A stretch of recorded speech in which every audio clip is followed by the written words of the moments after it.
Hello and welcome to PowerDrift. My name is Varun and today is a big day for enthusiasts because Yamaha has not only updated the R15 for the year 2021, but they've also got the Aerox 155 scooter. So please stay tuned for that. And while you're at it, please remember to subscribe to our channel if you're new and hit the notification bell so that videos like these get to you first. Okay, let's talk about the R15. Now it is going to be available in two variants essentially, the R15 version 4 and there's also the R15M. The difference between the two is something that I'll explain in a bit, but let's talk about the motorcycle.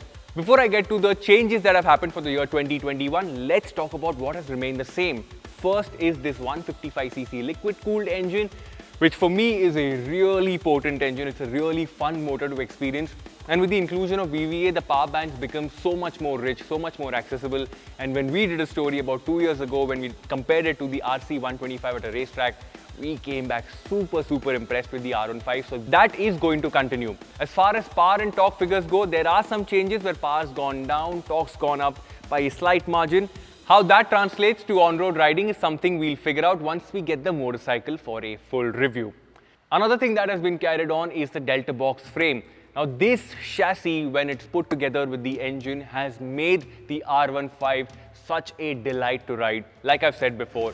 And I don't think that riding experience is going to be any different. It's going to be a whole lot better is what I'm expecting. Also, let's talk about the changes now. Starting with number one, of course, it's going to be the looks. Now, as you can see, if you're a Yamaha fanboy, the looks have been heavily inspired from the recently launched R7, which means you get a lamp in the front, you've got LED DRLs flanking it, the fly screen also looks different, and when you move to the back, you can see that there's a change in the design of the exhaust, and the scoops which sit below the pillion seat have also gotten better. So when you look at this from a distance, it's actually looking like a shrunken R7. I like it. What about you? Let me know in the comment section below. Okay, looks out of the way. Another thing that we have been waiting for since a very long time is the addition of a USD fork. Finally, Yamaha ne bola hai ki haan, hum log karenge, so the 2021 R15 gets it. Now, the USD fork inherently is going to be better than a telescopic fork, and how is it going to be different has been answered beautifully by Shumar in a simplified video, so make sure you check it out at the end of this video.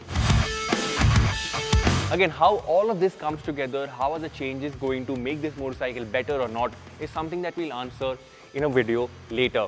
Moving on with the changes, we've got looks out of the way, the USD fork is done, but another big update is going to be electronics. Now, there is traction control. I don't know, and we've said this before, how much sense it makes for a motorcycle with a cubic capacity of about 155cc, but it's always better to have it when things go wrong. One more thing that Yamaha has introduced is the quick shifter. While I would have loved to see a bi-directional quick shifter, this only gets a quick shifter for upshifts. How it performs? Later. Finally, we have got a new screen in place. Now this screen is Bluetooth compatible, which means you can connect it to the Yamaha app and you can get a host of information, including service, if there's something wrong with the engine, so on and so forth. And finally, let's talk about pricing. Now the base variant starts at 1.67 lakh rupees. It goes up to rupees 1.8 for the Monster Energy variant. Now in between this, there's of course the R15M variant as well.